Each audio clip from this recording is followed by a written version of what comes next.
operation capabilities to systems or networks and infrastructure across the government. That includes our spaces, IC, Department of Defense, as well as federal departments and agencies, the ones that we don't necessarily hear too much about, or are the ones that most people think about when they think about the government.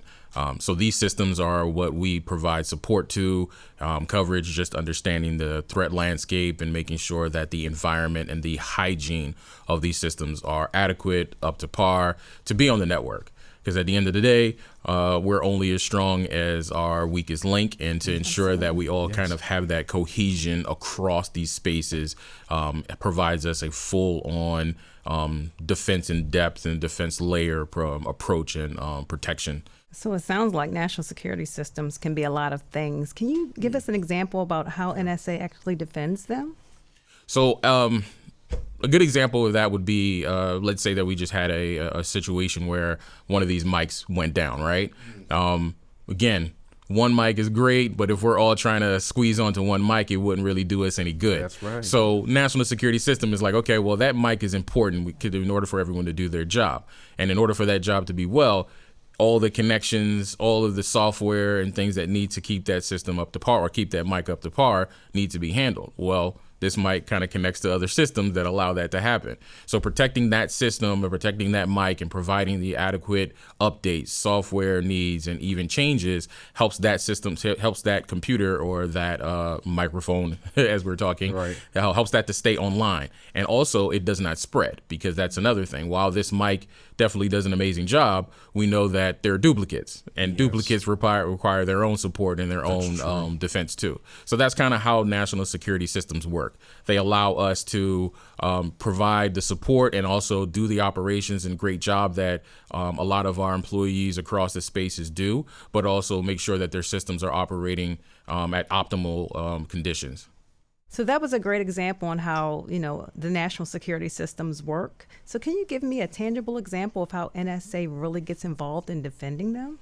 Yes. So using that example, there's situations where if there is a vulnerability or a cybersecurity advisory that has been issued that we've seen in the news, or some sort of a network event or threat, the way the NSA would work, or the way the operations center would work, is we would reach out to our partners across the national security system space to understand the pulse of the actual situation.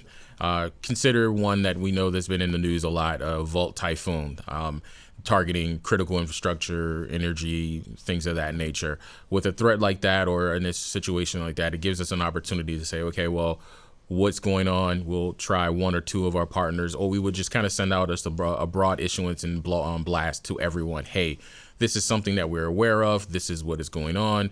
What does it look like in your spaces? What's the pulse or the scope of the potential threat, if there is an impact? And understanding what we get back, we would digest that type of information, provide that to senior levels to say, okay, do we need to move forward with some sort of overall advisory, situational issuance that allows everyone to be on guard? Like, hey, here's an alert that this may and possibly could impact your environment, your scope, because not every threat is a threat to everyone. Consider the mic situation, the mic example. One mic might be infected, but that mic may not be connected to the larger system. However, in another environment, that mic may be connected to other mics that could be connected to other systems, and randomly you may have HR connected to a system in there. So we want to avoid that, but at the same time, continuously working in those off-brand times where there is no threat to understand the scope of everyone's environment to see,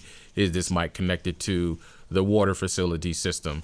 Is this mic connected to HR? While it should not, this allows everyone to really do a deep dive into their environment. So a threat, like we said, with Volt Typhoon and for targeting critical infrastructure, affords us the opportunity to engage with our partners in real time, really get them to do some deep diving and engage with their partners and so forth and so on, to understand, hey, we have this system, what's in our woodshed or in our inventory, to understand what that threat, what is active, and if it isn't active, we report that And if it is, then it gives us an opportunity to engage and really let others know and give them a pulse of the current threat landscape.